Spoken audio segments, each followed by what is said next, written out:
Alors pourquoi ce titre un peu provocateur, Au diable les journalistes? Tout simplement parce que c'est ce qu'on entend souvent quand on est journaliste tout au long de l'année. Et donc je voulais réagir à ça pour dire, malgré ce qu'on entend, cette profession, elle est essentielle. On le dit souvent, mais je crois sincèrement, la respiration de la démocratie. Donc j'avais eu l'occasion de faire une conférence un jour devant le théâtre de la pensée. On m'avait dit de quoi veux-tu parler, et j'avais proposé ce titre, Au diable les journalistes. Alors ça avait surpris, on me disait ah bon, mais c'est vous qui dites ça. J'ai dit oui, mais j'expliquerai au cours de la conférence. Et donc ça m'est venu spontanément comme titre, voilà, en me disant ça va forcer les gens à dire tiens, mais qu'est-ce qu'il y a derrière ce titre. Alors j'aurais pu prendre encore des mots encore plus durs qu'on entend, les journalopes, les merdias, etc. Mais voilà, c'est une façon pour moi de dire toute l'importance de ce métier, et en balayant donc, mes 35 ans de journalisme, et donc d'attirer l'attention avec ce titre. Pourquoi avoir écrit ce livre après 35 ans de carrière, ce journal d'un journaliste? Parce que plusieurs personnes m'en avaient parlé, m'avaient dit tiens, ce que tu as vécu à TLM, ça pourrait être intéressant de le raconter. Notamment la phase en 2010 où TLM a pris son indépendance, quand le progrès nous a mis en vente, et que j'ai organisé un tour de table d'entreprises et d'entrepreneurs lyonnais pour acheter la chaîne et pour faire en sorte qu'elle vive sa vie de façon indépendante. Et puis j'avais envie, arrivant à l'époque, 2018, à 30 ans de carrière, je me disais tiens, c'est un cap, donc c'est peut-être l'occasion de faire un point et d'écrire. Et puis j'avais commencé effectivement d'écrire quelques lignes en 2018, au printemps 2018, on va dire l'avant-propos. Et puis au cœur de l'été, j'apprends que TLM est mise en vente, et donc là je me suis dit on va stopper l'écriture, on attendra que la vente soit passée, puis on reprendra ça plus tard. Et effectivement, une fois que TLM a été vendu, j'ai eu un petit peu de temps disponible. Donc j'ai beaucoup écrit à partir de la fin du printemps 2019, l'été 2019. Et puis comme ensuite je suis reparti sur un autre projet qui était la création de Lyon Décideur. Donc du coup j'ai de nouveau un peu stoppé. Et donc ce livre, il a été écrit essentiellement les étés, certaines soirées aussi. Donc été 2020, 2021, j'ai fini d'écrire en 2022. Et puis après voilà, le temps d'organiser la sortie, la relecture. Il arrive fin 2024. Oui, alors effectivement, pourquoi avoir mêlé la vie personnelle et la vie professionnelle? Parce que oui, c'était un choix délibéré, c'est le journal d'un journaliste, donc le journal a un côté un peu intime, personnel, avec l'idée que j'écris entre autres pour mes enfants, mes petits-enfants, et puis le journal d'un journaliste où professionnellement je raconte voilà, les événements que j'ai vécus, je raconte les médias où je suis passé, qui m'ont tous beaucoup marqué.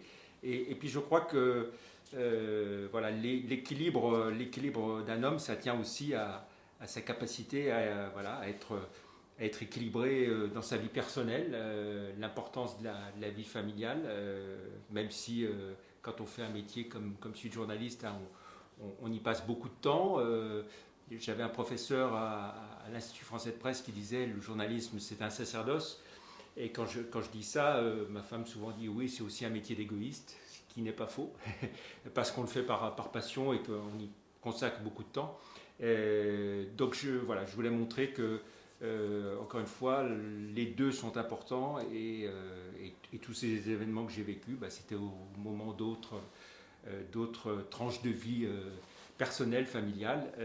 Et donc voilà, il y a ce mélange. Et puis c'est aussi une façon pour moi d'insister, il y a un chapitre là-dessus, sur l'équilibre personnel. Et on sait qu'il y a beaucoup de soit de célibataires dans les journalistes, soit de divorcés, parce que c'est un métier qui effectivement accapare énormément. Et moi j'ai toujours apprécié de pouvoir m'appuyer sur une famille en or, ma femme d'abord bien sûr, évidemment, Agnès, et puis mes 4 enfants.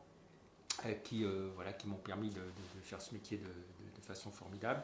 Mais c'est aussi, je dirais, cet équilibre familial, c'est ce qui permet de garder, je pense, le bon équilibre, la tête froide, de ne pas prendre la grosse tête, parce que je pense que si je l'avais prise à un moment donné, ils auraient été là pour me rappeler à l'ordre. Et donc j'en parle dans un chapitre qui s'appelle la télé rend fou, en reprenant le titre d'un livre de Bruno Mazur. Alors, de quelle façon mon enfance à Saint-Étienne a influé sur mon choix d'être journaliste? Alors je dirais, c'est tout simple, c'est parce que j'étais un jeune adolescent à la grande époque, à la grande épopée européenne des Verts, l'ASS, en 73-75, j'avais 10-12 ans, 13 ans, en 76. Et donc j'ai été bercé par ça, et donc qui a connu cette formidable épopée, je dirais, est marqué à vie. Quand on est tombé dans le chaudron tout petit, on est marqué à vie. Et donc au départ, je disais que je voulais être journaliste sportif. Et donc je m'amusais après chaque match, je tapais sur une machine les résultats, le classement, etc. Et puis en évoluant petit à petit, en allant dans des opérations carrière, je rencontrais des journalistes, et donc insensiblement, je dirais, de journaliste sportif, j'ai dit que je voulais être journaliste tout court. Et puis j'ai fait un premier stage en terminale, dans un hebdomadaire qui s'appelait Hebdo Saint-Étienne, et donc que j'ai adoré, évidemment. Et j'ai eu la chance de rencontrer au cours de ce stage de 5 jours 2 fois le rédacteur en chef, le premier jour, le lundi en arrivant, et le vendredi juste avant de repartir. Et je lui ai posé cette question. Je lui ai dit, voilà, j'ai envie d'être journaliste, mais j'ai beaucoup de gens autour de moi qui me disent que c'est une profession bouchée, il y a du chômage, il n'y a pas d'avenir.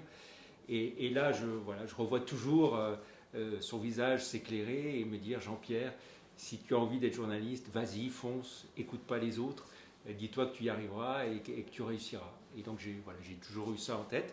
Et donc c'est comme ça que je dirais Saint-Étienne a été déterminant pour moi. Alors après, je suis venu à Lyon faire mes études, et à Paris, et j'ai travaillé toute ma carrière à Lyon. Mais Saint-Étienne a été décisif pour moi. Alors le rôle qu'a pu jouer Janine, Janine Paloulian dans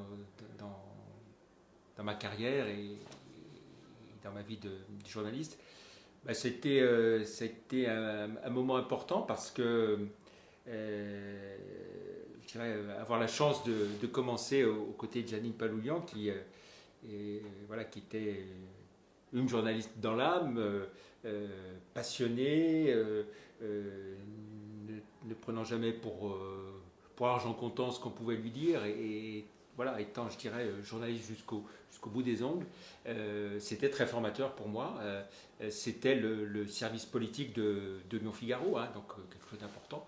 Et puis elle m'a très vite accordé sa confiance, et quand je proposais, je me souviens que il y a eu l'élection d'un nouveau président de région, fin 88, après le décès de Charles Béraudier, Charles Millon est élu président de région, et elle m'emmène avec elle au siège du conseil régional, et donc c'est elle bien sûr qui fait le papier principal, et je lui dis en revenant, et si je faisais un petit encadré avec les grandes étapes de la carrière de Charles Millon. Elle me dit, mais oui, bien sûr, Jean-Pierre, très bonne idée. Et donc sur un événement comme ça, j'ai eu la chance de pouvoir glisser quelques lignes au milieu d'une pleine page, et bien sûr l'élection de Charles Millon a fait la une de Lyon-Figaro ce jour-là, avec un titre qui était 3 petits tours et puis Millon. Mais donc oui, ça a été un moment marquant pour moi, même si je suis resté peu de temps auprès d'elle, parce qu'après je suis passé à l'économie. Elle était à la politique, moi je suis passé à l'économie, mais je dirais on s'est jamais quitté. Bien sûr, elle a été présidente du club de la presse, et donc forcément j'ai été au club de la presse. Et puis Janine, on va dire, c'est une amie, bien sûr. C'est une référence pour moi, et c'est pour ça aussi que je lui ai proposé de faire la préface de ce livre, et qu'elle l'a accepté bien volontiers en essayant de répondre à cette question, qu'est-ce qu'un journaliste? Les plus marquantes. Alors, quelles sont les transformations les plus marquantes du métier? Alors, je dirais les fondements restent les mêmes.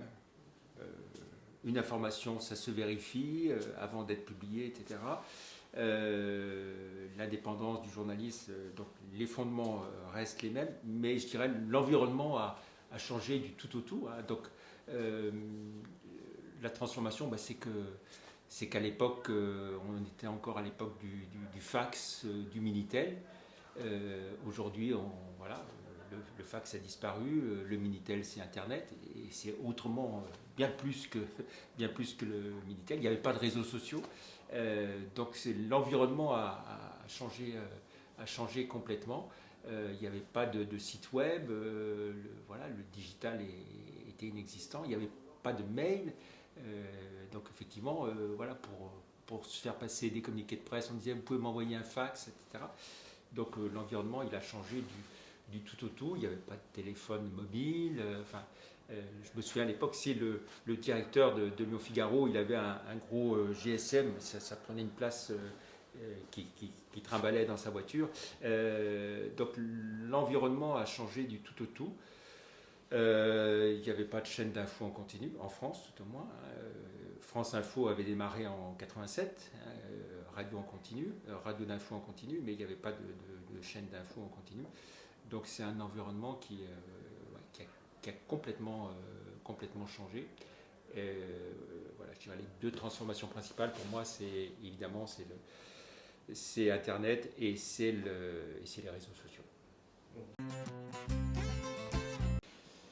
Alors l'enseignement que je tire du fait que maintenant on est sur des bimédias, hein, papier et digital, version numérique, moi c'est le côté complètement instantané de l'information. À l'époque, quand j'ai commencé à Lyon Figaro, une information, elle était valable, on va dire 24 heures. Quoi.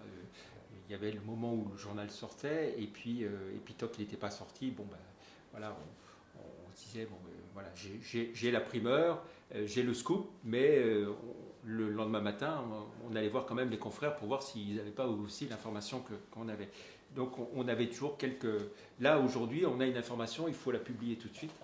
Et le premier canal de publication, évidemment, c'est le web, c'est le digital, c'est le site internet, parce que c'est l'instantanéité et c'est une très belle complémentarité. Et puis aussi, c'est une évolution qui nous montre que aujourd'hui, les plus jeunes générations sont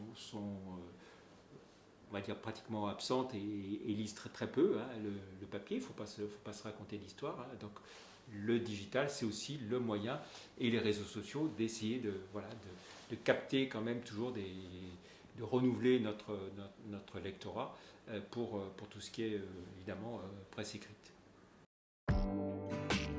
Alors quels événements m'ont le plus marqué dans ces 35 ans de journalisme? Alors je ne sais pas si ce sont des événements ou des personnalités. Je dirais que quand j'étais à Lyon Figaro, le patron de Lyon Figaro, le créateur de Lyon Figaro, Alain Buller, m'a énormément marqué. Hein. Alors ça a aussi été mon premier patron. Jeanine Paloulian a été ma première chef de service, mais mon premier patron, ça a été Alain Buller. Et pour moi, c'est ce que j'appellerais un vrai patron de presse, qui défendait toujours avec vigueur ses journalistes quand ils étaient pris à partie par des politiques, ou quand des politiques appelaient le patron de Lyon Figaro pour se plaindre. Voilà, il partait toujours du principe, il disait, je pars du principe que c'est l'homme politique qui a tort, et donc je défends mes journalistes, et donc c'était un formidable, je dirais, paratonnerre, et qui savait préserver ses journalistes, donc il m'a beaucoup marqué. À l'époque de Lyon Figaro et du Figaro, j'ai eu l'occasion de rencontrer Antoine Guichard, le patron de l'époque du groupe Casino, qui était un patron impressionnant. Après, à TLM, il y a beaucoup de choses qui m'ont marqué. Notamment, j'arrivais juste comme directeur de la rédaction en mars 2001. Ça a été l'élection de Gérard Collomb à la mairie de Lyon. Ce qui m'a marqué, à l'époque, on avait mis des correspondants dans les 9 arrondissements. Et donc moi j'étais en plateau pour présenter la soirée électorale. Et je me souviens qu'au début de la soirée, donc, il y avait des gens en régie qui écoutaient ce qui se disait au niveau national. Et ce qui se disait à 20h sur les chaînes nationales, c'était a priori Paris bascule à gauche, Delano est élu. À Lyon, la droite pourrait garder la mairie de Lyon. Et petit à petit, dans la soirée, parce qu'à l'époque, il n'y avait pas de sondage qui était fait dans les 9 arrondissements pour savoir si la ville changeait de bord. Et nous, avec nos 9 correspondants dans les 9 arrondissements, petit à petit, ils nous appelaient les uns et les autres. Donc, c'était des correspondants qu'on prenait au téléphone. Quand on est arrivé à dire bon, ben, le 7e bascule, le 4e, etc. Et au bout d'un moment, en faisant les additions, je crois qu'on a été les premiers à dire, on peut le dire à l'heure qu'il est maintenant, Lyon a basculé à gauche, Gérard Collomb sera le nouveau maire de Lyon. Donc ça, c'était un moment qui forcément m'a marqué. L'arrivée aussi du cardinal Barbarin en 2002, hein, on avait retransmis la messe d'intronisation alors à l'époque il n'était pas cardinal, hein, de Monseigneur Barbarin, nommé archevêque de Lyon. Et puis des événements sportifs aussi. Hein. Plusieurs années, on a retransmis le Grand Prix de tennis de Lyon. Hein. On délocalisait l'antenne de TLM au Palais des Sports et on faisait toutes nos émissions, nos journaux d'information en direct depuis le Palais des Sports et on retransmettait au moins trois matchs par jour, les demi-finales, la finale. Donc ça aussi, forcément, ça m'a marqué. On a aussi été la télévision qui a capté les épreuves du Sevens rugby.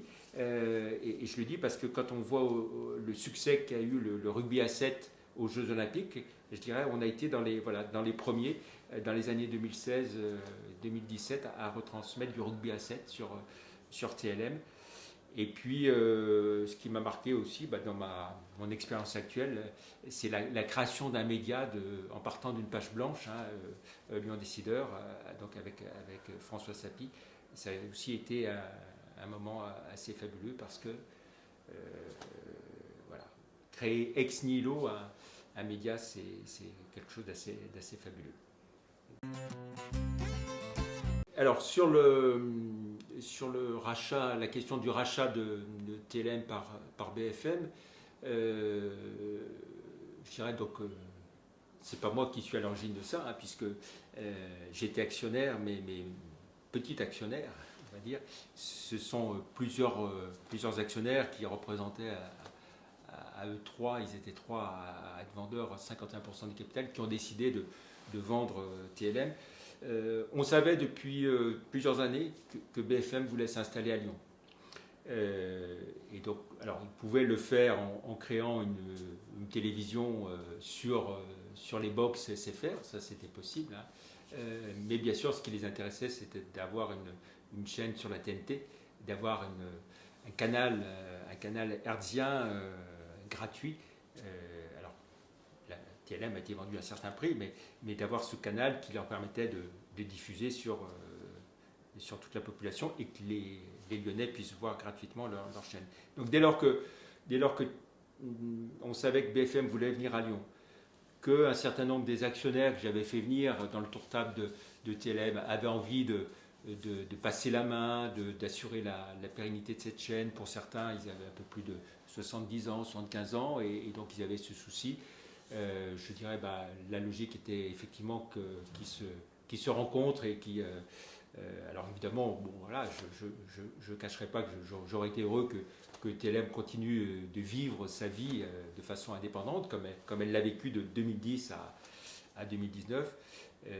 Mais quelque part, voilà, je dirais il y avait forcément de fortes chances, parce que s'il y avait eu, je dirais, concurrence à un moment donné de TLM et de BFM Lyon, même si privé sans canal hertzien numérique, en étant uniquement sur la box de SFR pour BFM, ça aurait été un peu plus compliqué, mais voilà, la logique voulait qu'à un moment donné, il y ait cette rencontre, et ça a été une décision des actionnaires majoritaires de l'époque de vendre à BFM.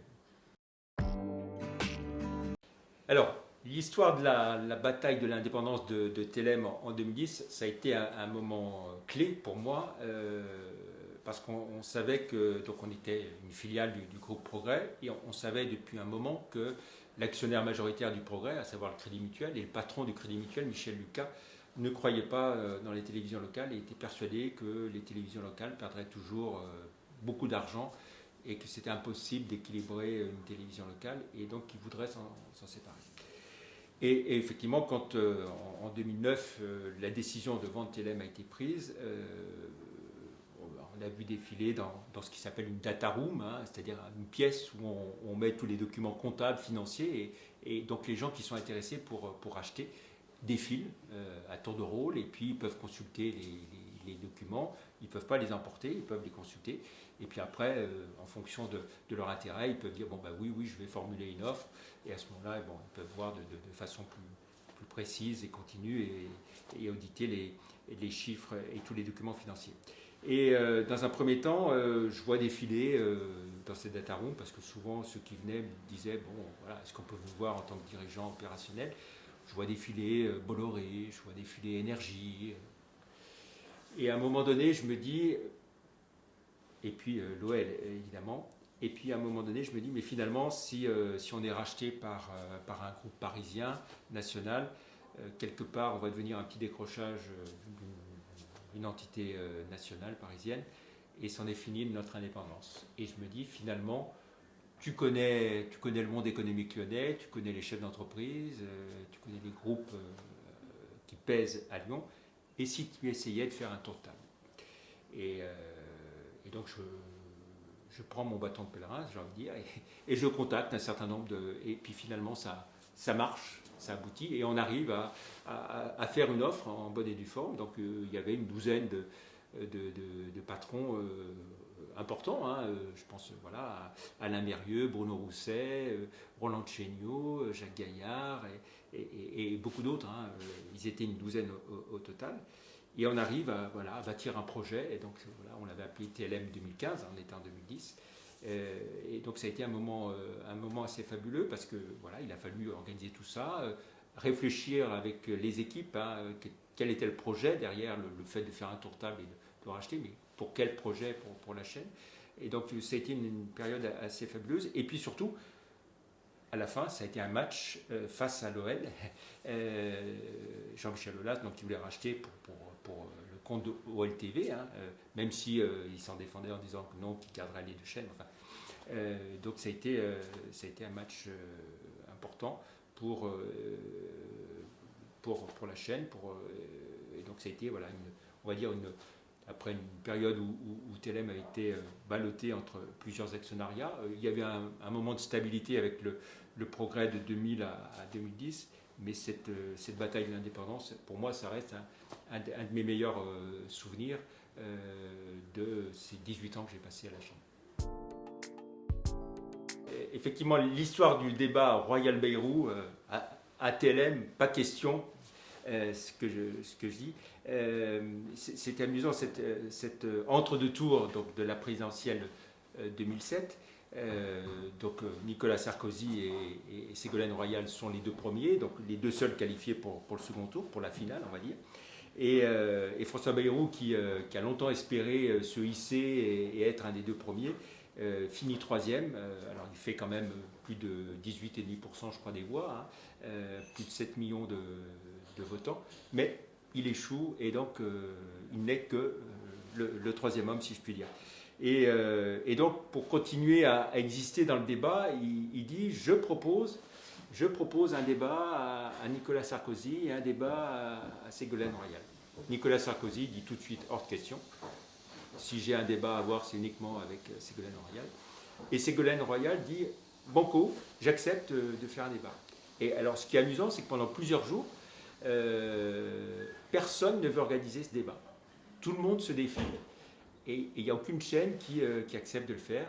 Et donc, un soir, la veille du jour où Ségolène Royal venait à Lyon faire son meeting d'entre-deux tours, je me mets en tête de proposer que TLM organise le débat en disant Ségolène Royal est à Lyon, TLM vous propose d'organiser ce débat avec François Bayrou. Il suffit que François Bayrou vienne jusqu'à Lyon et on le fait à TLM.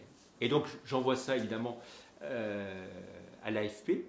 Et puis je préviens juste par un mail discret le président du Progrès, puisqu'on est quand même une filiale du Progrès à l'époque. Et puis l'info, alors en interne, je préviens quand même, mais une fois que l'AFP est prévenu, je préviens quand même mon directeur technique, mon directeur de production, qui me disent mais Jean-Pierre, mais tu es fou, mais si jamais ils disent oui, comment on va faire, tu te rends pas compte, etc. Je leur dis ne vous inquiétez pas, c'est pas nous qui le ferons, mais voilà, ça peut nous faire peut-être un peu de pub. Et donc l'info est reprise par l'AFP. Sur France Info, on entend une chaîne locale, TLM, se propose d'organiser le... Et puis entre-temps, ce qui devait arriver arriva, c'est RMC et BFM qui se saisissent du truc et qui disent ok, on l'organise. Et dans l'après-midi, je reçois un coup de fil incendiaire du patron du Progrès, Pierre Fano, qui me dit mais Jean-Pierre, mais c'est quoi cette histoire? Pourquoi tu m'as pas prévenu? Alors, de façon un peu hypocrite, je lui dis si, j'ai envoyé un mail à ton assistante pour te prévenir. Mais c'est pas possible, non, on peut pas l'organiser. Alors je lui dis mais t'inquiète pas, tu vois, entre-temps, BFM va l'organiser. Et donc, il me dit mais de toute façon, dis-toi que si jamais ils avaient dit oui tous les deux, ça n'aurait pas pu se faire à TLM, on n'aurait pas accepté. Bon. Et puis quelques temps après, je lui ai reposé la question, je lui ai dit mais Pierre, pourquoi? Et il me dit mais tu te rends pas compte, le patron du Crédit Mutuel avait entendu ça sur France Info. C'était très compliqué à gérer pour lui au niveau national parce qu'il fallait recaser certaines personnes de l'équipe de Matignon, de M. de Villepin, du Premier ministre qu'il fallait recaser. Et il ne voulait surtout pas se mettre mal avec Nicolas Sarkozy, dont on savait qu'il allait être élu président. Donc il me dit voilà, c'est pour ça que je peux dire que le patron du Crédit Mutuel m'avait appelé fou furieux, m'avait appelé Pierre Fano en disant hors question, c'est quoi cette histoire, qu'est-ce qu'ils font TLM, voilà. Et c'est amusant effectivement, puisque aujourd'hui, voilà, François Bayrou n'est pas président de la République, mais il a fini par arriver à être Premier ministre le vendredi 13 décembre. C'est vrai que je dis l'avenir il est à des médias et des médias innovants, journalistes innovants. Oui, parce que je pense que nos modèles classiques sont complètement bousculés avec la transformation digitale évidemment. Pendant combien d'années y aura-t-il encore du papier? On ne le sait pas. Hein, il faut avoir l'honnêteté de le dire. Beaucoup de médias, je pense sur le continent nord-américain, ont arrêté le papier. Et c'est pour ça que je dis, voilà, tout va tourner autour du numérique, du web, des réseaux sociaux. Donc voilà, il faut savoir, oui, être innovant, trouver de nouvelles façons de diffuser nos informations. Et je pense qu'on a une grande responsabilité parce que les médias continueront à exister, mais sous quelle forme? Et c'est vrai que les formes classiques, alors je ne dis pas qu'elles sont toutes condamnées, mais il faut vraiment arriver à ce mariage donc du papier et du digital, mais avec un digital qui doit devenir prépondérant, qu'il sera forcément de plus en plus. Et puis il y a aussi un bouleversement dans l'univers de la publicité.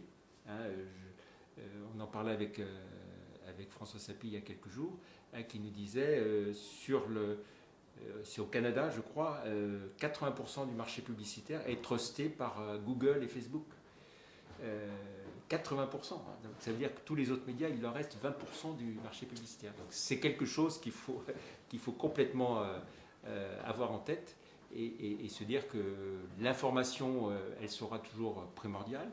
Il y aura toujours des journalistes, parce que c'est encore une fois, je l'ai dit, mais je le répète, c'est vraiment et je le crois profondément, la respiration de la démocratie, mais à nous de savoir trouver les nouvelles formules, les nouveaux moyens d'exister avec, autour autour du numérique, autour du web, de nouvelles façons d'exister. Et c'est ça qu'il faut être en capacité d'inventer.